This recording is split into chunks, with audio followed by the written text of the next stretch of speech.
करायचं स्मरण. गुरुर्ब्रह्मा गुरुर्विष्णू गुरुर्देहो महेश्वरः. श्री सद्गुरु साक्षात परब्रह्म तस्मै श्री सद्गुरुवे नमः. जय जय रघुवीर समर्थ. जय जय रघुवीर समर्थ. श्रीमत श्रीदासबोध. दशक 18वा. बहुजिन्सी. समास 10वा. श्रोता अवलक्षण निरूपन्ना. श्रीराम समर्थ. कोणी एक कार्याचा साक्षेप, काहीतरी घडे विक्षेप, काळ आहे ते आपोआप होत जाते. जय जय रघुवीर समर्थ. श्री समर्थ कृपेने उत्तमाची सुरुवातच आपल्याला प्रार्थनेने करून दिलेली आहे. जसं आपण म्हटलं, गुरुर्ब्रह्मा गुरुर्विष्णू गुरुर्देहो महेश्वरा.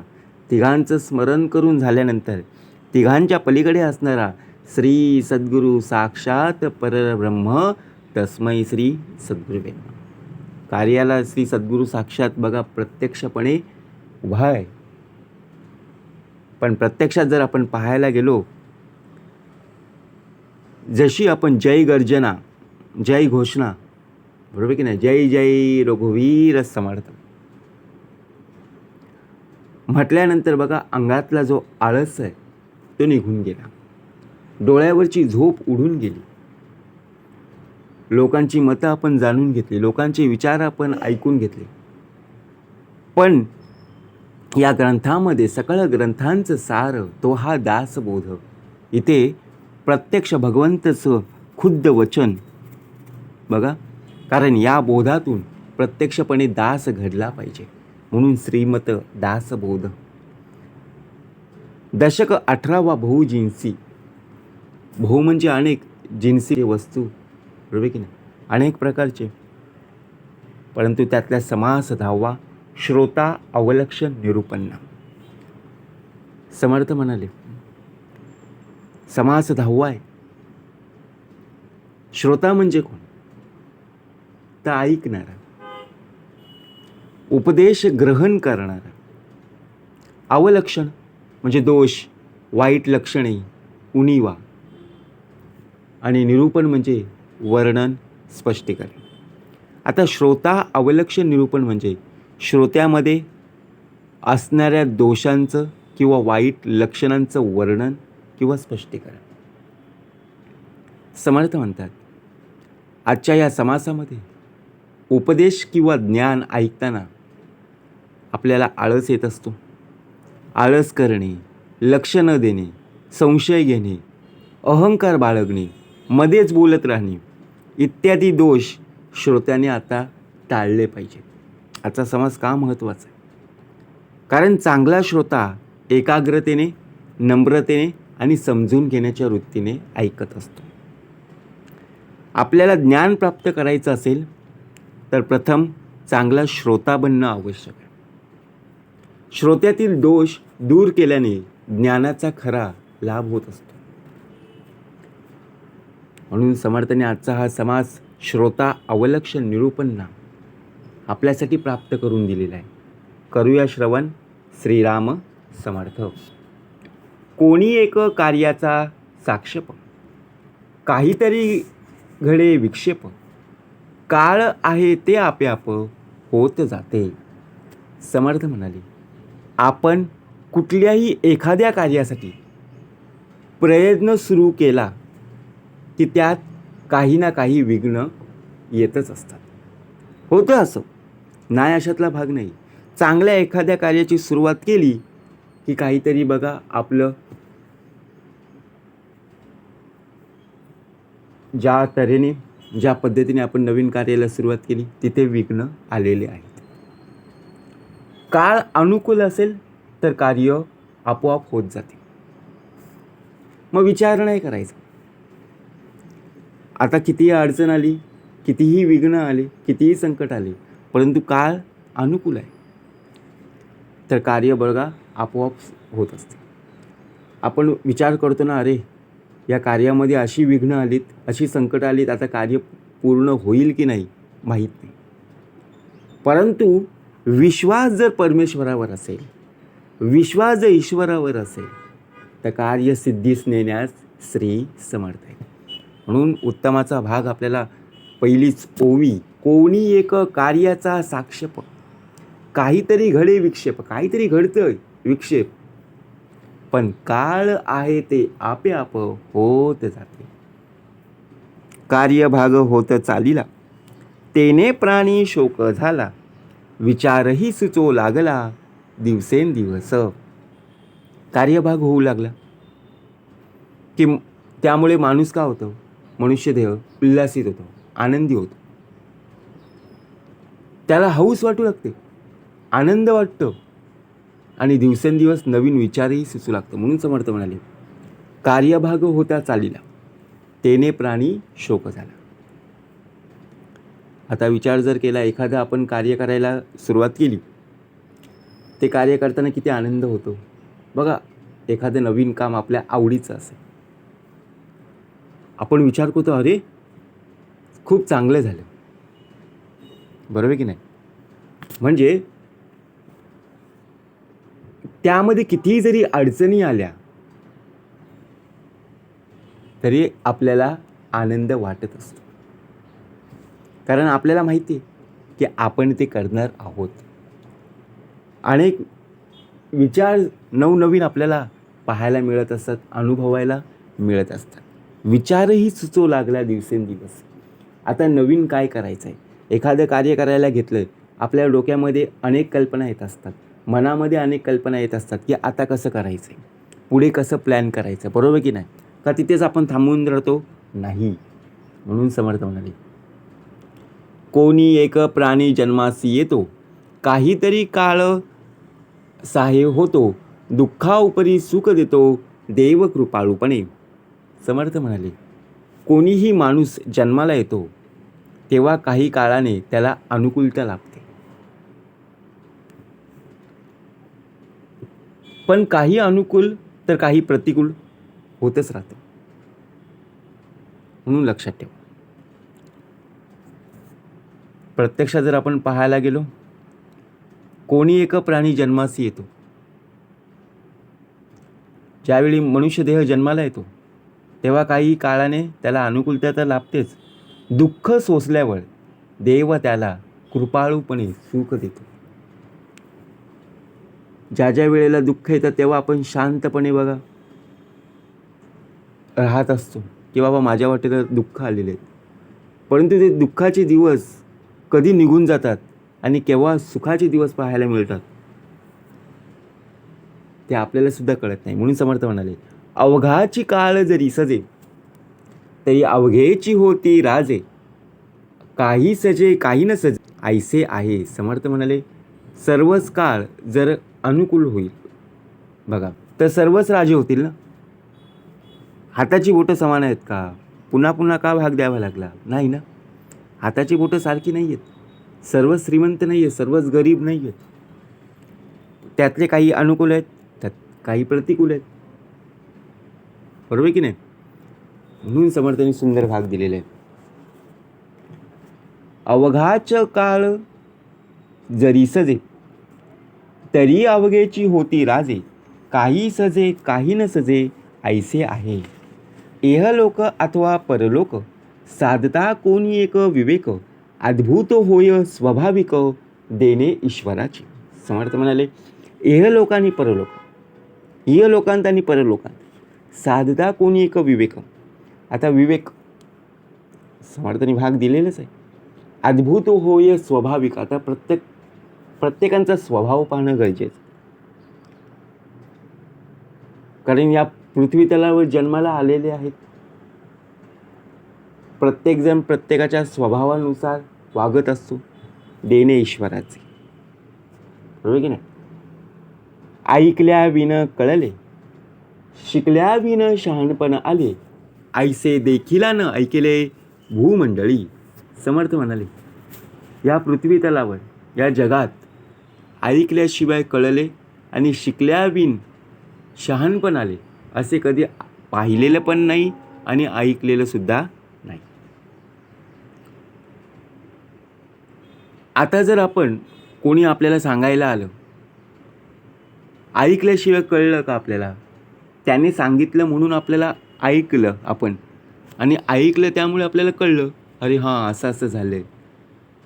आता त्यातून काय बोध घ्यायचा आहे, काय चांगलं आहे, काय वाईट आहे, शिकल्या बिनी शहाणपण आले. ऐसे देखील न ऐकले भूमंडळी. म्हणजे आपल्याला जर कोणी सांगायला आलं, आपल्याला बघा एखादी गोष्ट माहीत नसते आणि आपण काय करतो, हां मला माहिती आहे. पण नंतर जर कोणी आपल्याला सांगायला किंवा आपल्याकडे कोणी असं पाहिलं आणि ती गोष्ट आपण केली नाही, मग त्यांना वाटतं अरे बघ. म्हणून समर्थ म्हणाले, देखील न ऐकले भूमंडळी. सकळ काही ऐकता कळे, कळता कळता वृत्ती निवळे, नेमस्त मनामध्ये आकळे सारासार. ऐकल्याने सर्व काही कळतं. विचार जर आपण केला, कळता कळता वृत्ती निवळते. आता आपण कोणी एखादी व्यक्ती आपल्याला सांगायला आली, आपण ऐकतो, परंतु सर्वच काही आपल्याला कळतं का? नाही कळत. काही गोष्टी डोक्याच्या वरून जातात. कळता कळता वृत्ती निवळते आणि सार काय असार काय हे मनामध्ये निश्चितच राहून जाते. बरोबर की नाही? म्हणून नेमस्त मनामध्ये आकळे सारासार. श्रवण म्हणजे ऐकावे, मनन म्हणजे मनी धरावे, येणे उपाय स्वभावे, त्रैलोक्य चाले. आता विचार जर केला, श्रवण म्हणजे ऐकावे. आपण खूप ऐकले, बरोबर, पण ते श्रवण नाही. श्रवण म्हणजे भगवंताचं वचन,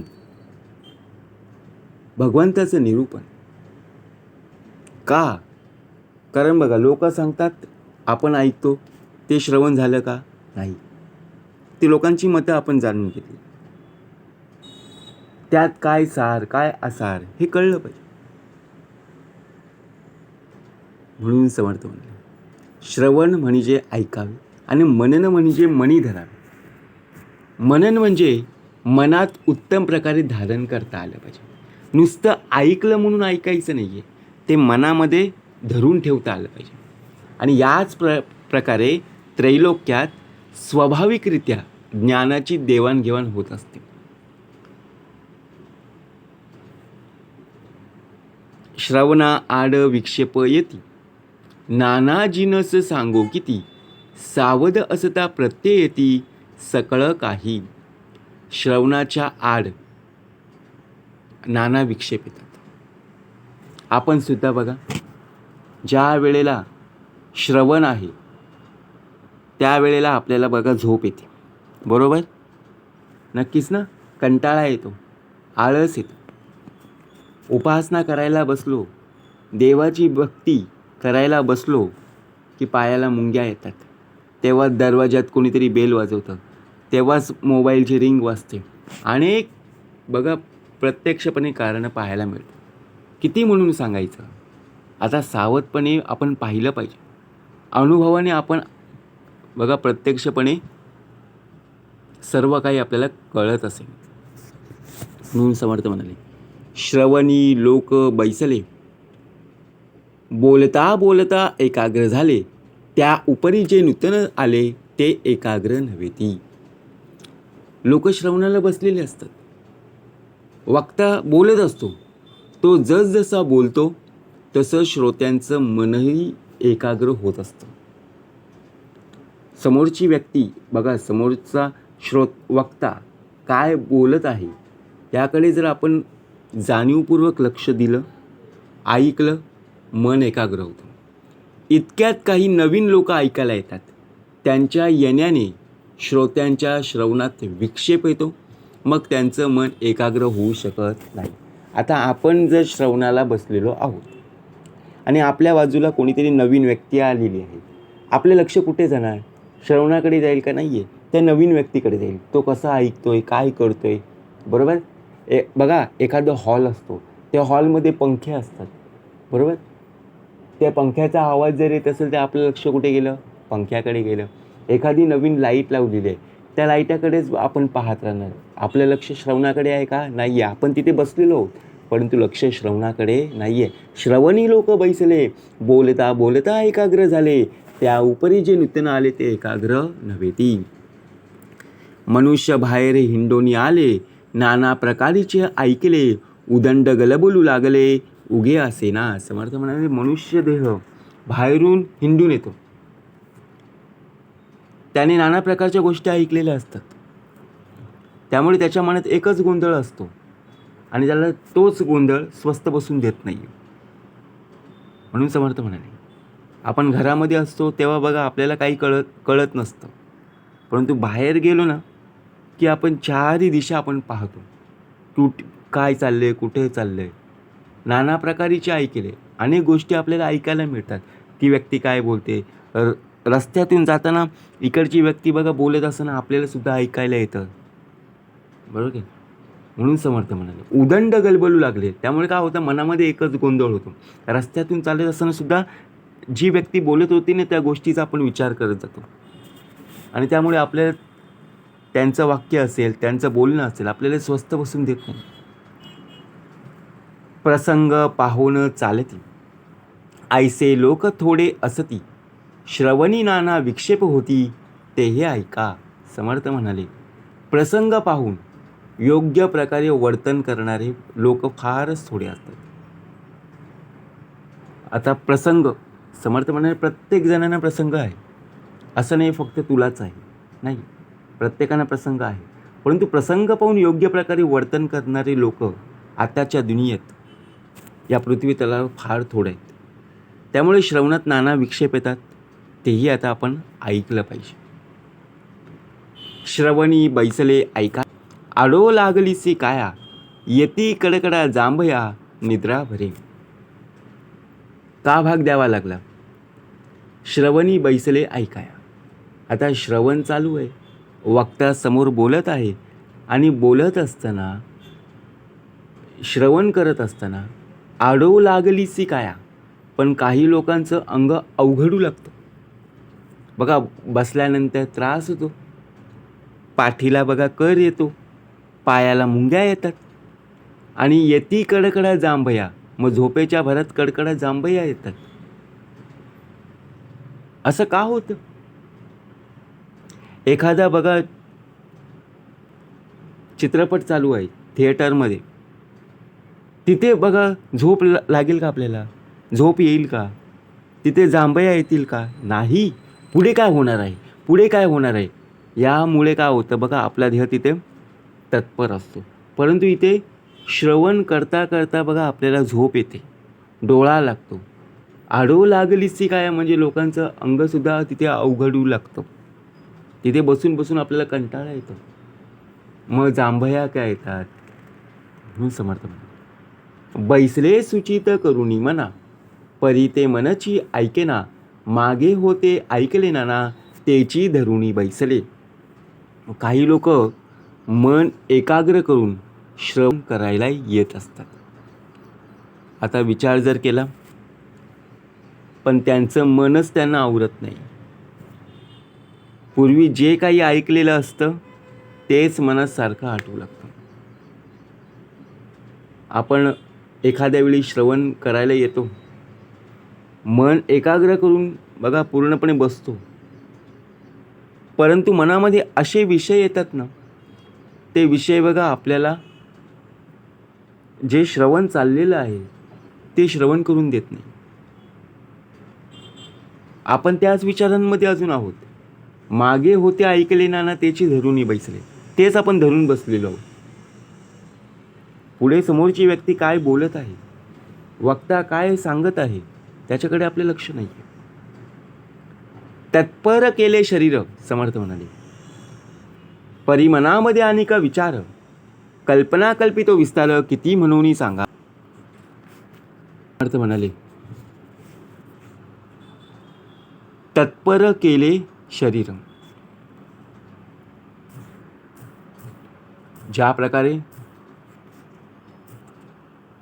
श्रवणास तत्पर झालेले आहे, शरीर तत्पर केलेले आहे, पण मनामध्ये आणखी दुसरेच विचार येत आहेत. आता कोणते विचार येत आहेत?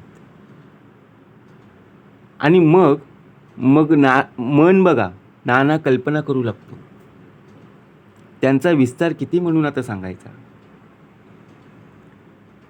आपल्या डोक्यामध्ये, आपल्या मनामध्ये अनेक प्रकारचे विचार येतात. अनेक प्रकारच्या कल्पनेमध्ये आपण अडकलेलो आहोत. आता विचार जर केला, जे जे काही श्रवणी पडिले, तितुके समजोन विवरले, तरीच काही सार्थक झाले निरूपणी. जे जे काही ऐकलं असेल तितकं नीट समजावून घ्यावे, त्याचं विवरण केलं, मनन केलं, तरच त्या निरूपणाने काही सार्थक होऊ शकतं. आपण ऐकलेलं आहोत ना. बघा, प्रत्यक्ष जर आपण विचार केला, जे जे काही ऐकलंय तितकं नीट समजून घेऊन त्याचं विवरण केलं, मनन केलं, तरच निरूपणाने काही सार्थक होऊ शकतं.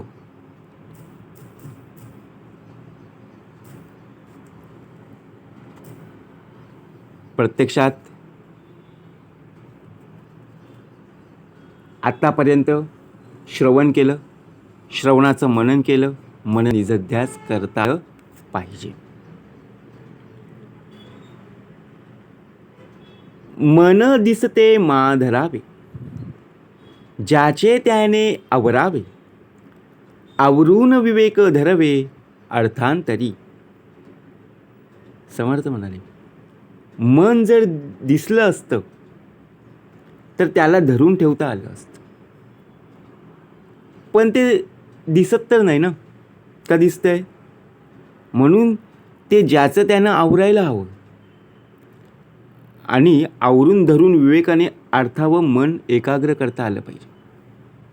आता प्रत्यक्षात जर पाहायला गेलो, मनामध्ये काय चाललेलं आहे? प्रत्येकाचं मन प्रत्येकाला दिसतंय का? समोरच्या व्यक्तीचं मन दिसतं का? नाही आहे. समोरच्या व्यक्तीचं शरीर दिसेल, परंतु मनात काय चाललंय मन दिसणार नाही. मग मनाला धरून ठेवता कसं येईल? ज्याचं त्यानं आता आवरायला हवं ना. विचार कर.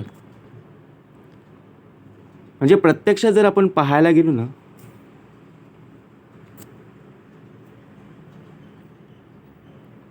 आपलं मन आपल्यालाच बघा प्रत्यक्षपणे आवरायला हवं. निरूपणी येऊन बैसला, परी तो उदंड जेवून आला, बैसताच कासावीस झाला तृषाक्रांत. एखादा मनुष्य देह प्रत्यक्ष जर पाहायला गेलो, निरूपण श्रवण करायला येऊन बसतो, पण उदंड जेवून आल्याने बसल्याबरोबर तो तहानेने कासावीस होतो. मग आता आपल्याला सुद्धा मर्यादा हवी की नाही? आता आपल्याला श्रवणाला जायचं आहे, कुठे एखाद्या कार्यक्रमाला जायचं आहे, तिथे जर आपण जास्त जेवून गेलो, उदंड जेवून आलो, तर तिथे आपल्याला बसता येईल का हो? तिथे आपल्याला तहानसुद्धा लागेल. बैसताच कासावीस झाला तृषाकांत, आळसपणा येईल, झोप येईल. म्हणजे विचार कर, प्रत्यक्षात जर आपण पाहायला गेलो तर आपण सुद्धा लिमिटमध्ये असणं फार गरजेचं आहे. म्हणून समर्थ म्हणाले, निरूपणी येऊन बैसला, परी तो उदंड जेवून आला, बैसता कासावीस झाला तृषाक्रांत. आदी उदक आणविले, घळघळा उदंड घेतले, तेने मळमळू लागले उठोनी गेला. समर्थ म्हणाले, आधी उदक आणविले, आधी काय आणलं? पाणी आणलं. घळघळा उदंड घेतले, पाणी बघा प्रत्यक्षपणे घळघळा घेतलं, तेने मळमळू लागले. आता पोटामध्ये काय झालं? मळमळ झाली. एवढं जेवलेलं आहे, उदंड जेवून आल्यानंतर पाणी घळघळा घेतलं, मग त्यामुळे मळमळू लागलं आणि शेवटी तिथून आता उठून गेला. करपट ढेकर उचक्या देती, वारा सरता मोठी फजिती, क्षणाक्षणा उठोनी जाती, लघुशंकेसी काही लोक करपट ढेकर देतात बघा, तर कोणाला उचक्या लागतात. श्रवणाला बसलोय तर कुणाचा बघा प्रत्यक्षपणे वारा सरून त्याची मोठी फजिती होते. तर काही लोक क्षणाक्षणाला लघुशंकेसाठी उठून जातात. म्हणजे विचार करा, दिशेने कासावीस केला, अवघेची सांडून धाव, निरूपण प्रसंगी निघून गेला अखंड ऐसा. काहींना वरचेवर संशयात जावे लागल्याने ते कासावीस होतात आणि सर्व सोडून धावत जातात. अशा प्रकारे निरूपण प्रसंगी सारखं त्याला निघून जावं लागतं. मग काय आपण श्रवण करणार आहोत? विचार करा. आपण एवढं खाल्लेलं आहे, ढेकर काय येतात, उचक्या काय लागतात, तहान काय लागते, शौचास काय जावं लागतं, लघुशंकेसाठी जावं लागतं. मग त्यामुळे श्रवण होईल का? नाही ना. म्हणून दृष्टांती काही अपूर्व आले, अंतकरण तेची राहिले, कोठवरी काही वाचिले, काही कळेना. काही लोक श्रवण करीत असताना वक्त्याने दृष्टांतात काही अपूर्व सांगितले, तर त्याचं अंतकरण तेथेच अडकून पडतं व पुढील वाचनाकडे त्याचं दुर्लक्ष होतं. बघा, श्रवण करीत असताना वक्त्याने दृष्टांतात काही अंतकरण तेथेच राहिले, कोठवरी काय वाचिले, अंतकरण तेथेच अडकून राहिलेलं आहे. निरूपणी येऊन बैसला, तो विंचुवे फणकाविला, कैचे निरूपण झाला कासावीस. एखादा निरूपण श्रवण करायला येऊन बसतो आणि तेवढ्यात त्याला बघा विंचू डंख करतो, त्यामुळे तो कासावीस होतो. मग तो कसलं निरूपण ऐकणार? बरोबर की नाही? पोटामध्ये तिडीक उठिली, पाठीमध्ये करक भरली, चालक चिकल्या पुळी झाली बैसवेना. कुणाच्या पोटामध्ये बघा कळा येऊ लागतात, कुणाच्या पाठीमध्ये उसन भरतं का? बसलेलो आहोत म्हणून. तर कुणाला पायाला बघा सांधे धरणारा रोग होतो, तर आणखी कुणाला चिकल्या होतात, पुळ्या येतात. अशा विविध कारणामुळे श्रवणाला तो बसूच शकत नाही. पिसोळा चाहून पळाला, तेने प्राणी दूषित झाला, कोणे नेटे गलबला केला बैसवेना. समर्थ म्हणाले, कधी पिसवा चावून पळतात, त्यामुळे मनुष्य देह अस्वस्थ होतो. तर बाहेर कुणी गलबला केला की तेथे तो धावत जातो.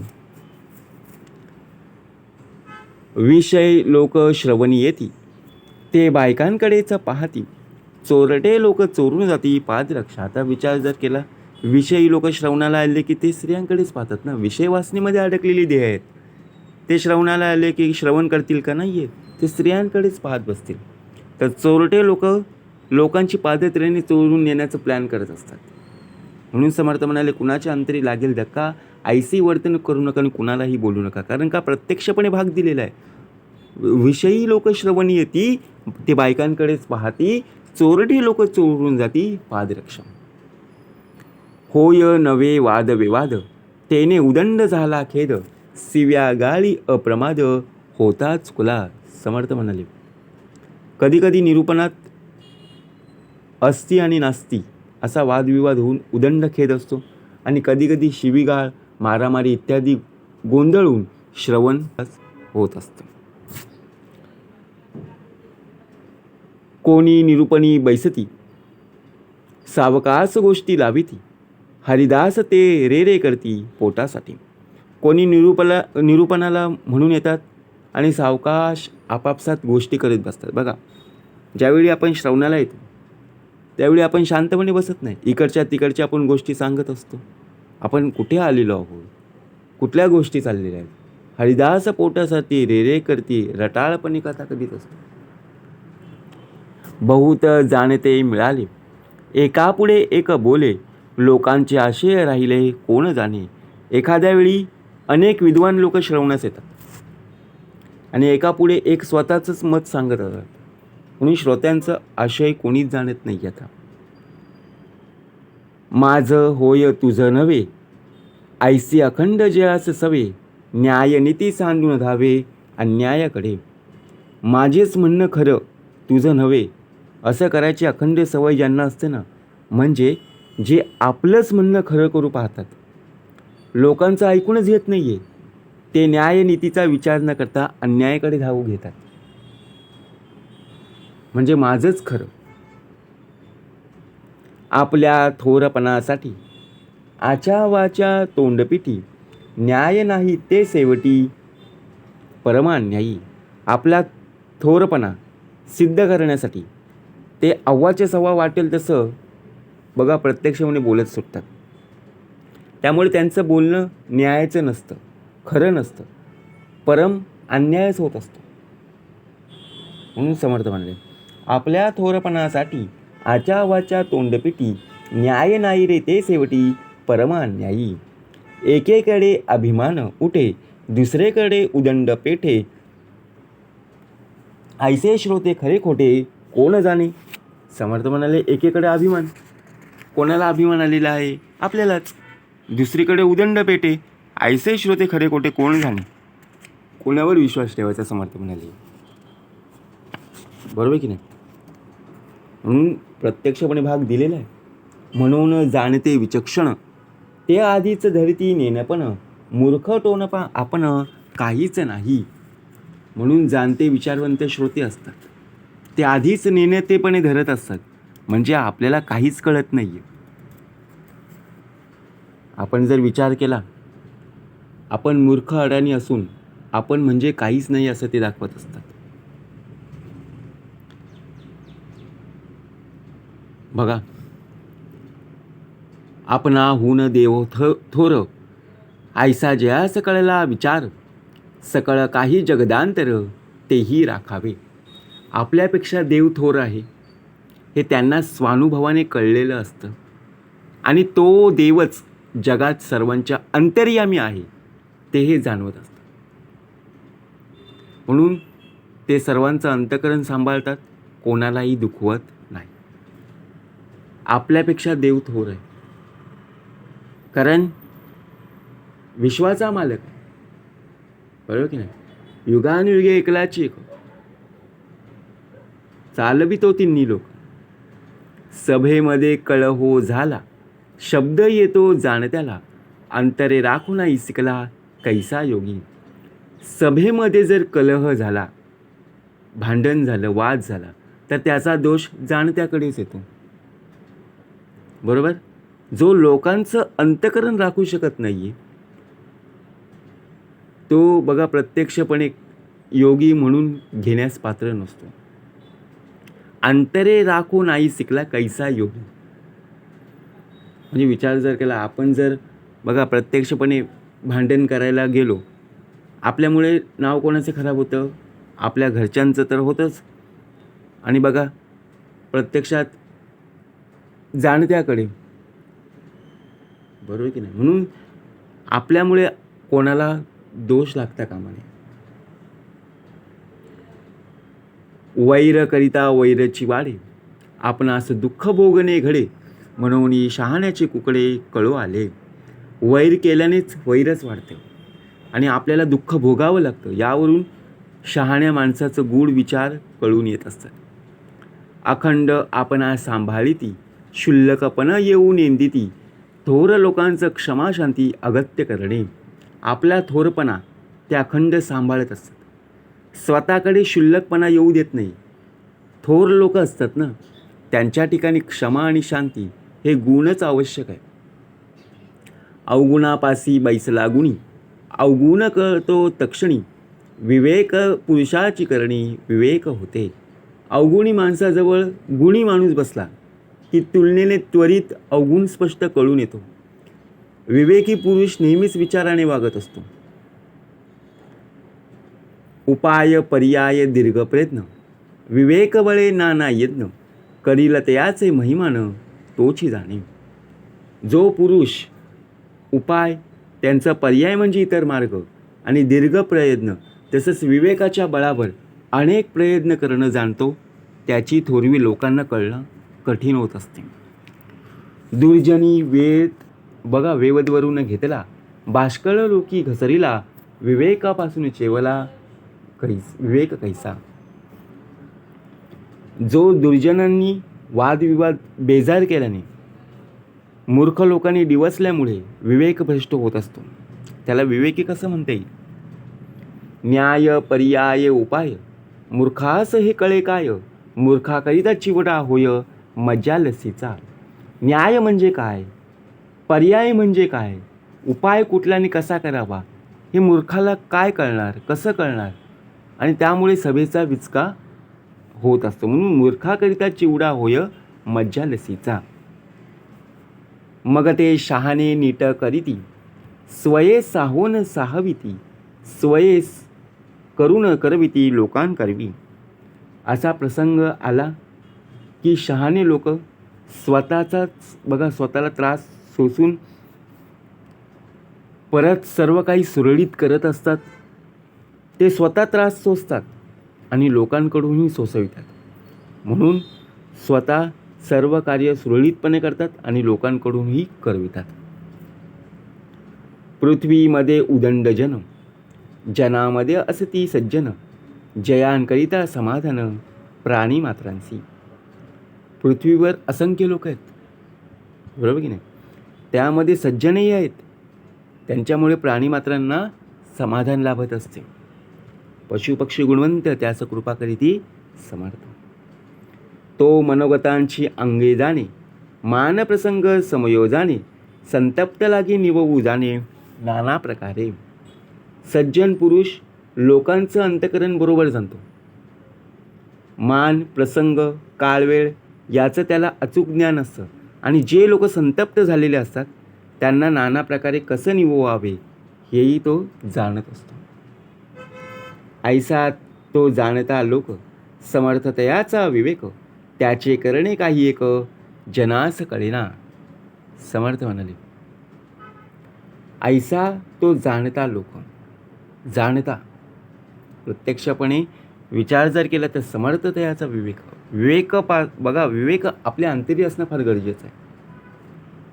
परंतु हे कळणार केव्हा? प्रत्यक्षात जर आपण पाहायला गेलो ना, बघा,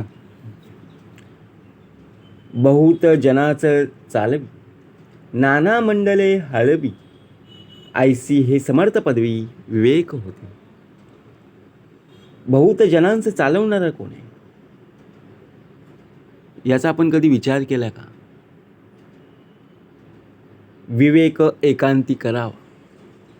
बघा, मागच्या ओवीमध्ये समर्थांनी सुंदर भाग दिले.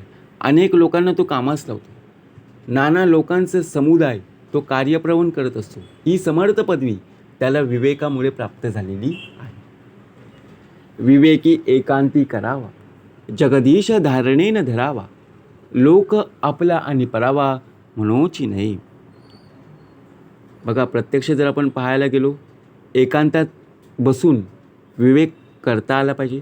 भगवंताला जगदीशाला धारणेच्या बळावर अंतकरणात दृढ धरून ठेवणं फार गरजेचं आहे. आणि लोकांमध्ये आपल्या आणि परका असं म्हणूच नाही. एकांती विवेक ठाई पडे, एकांती यज्ञ सापडे, एकांती तर्क वावडे ब्रह्मांड गोळी. एकांतातच विवेक योग्य प्रकारे करता येतो आणि एकांतातच योग्य दिशेने प्रयत्न करण्यासाठी प्रेरणा मिळत राहते. एकांतात आपण तर्काच्या बळावर सर्व ब्रह्मांडाच्या गोलकाचा वेध घेऊ शकतो. एकांती स्मरण करावे, चुकले निधान पडे ठावे, अंतरात्म्या सरीसे फिरावे काहीतरी.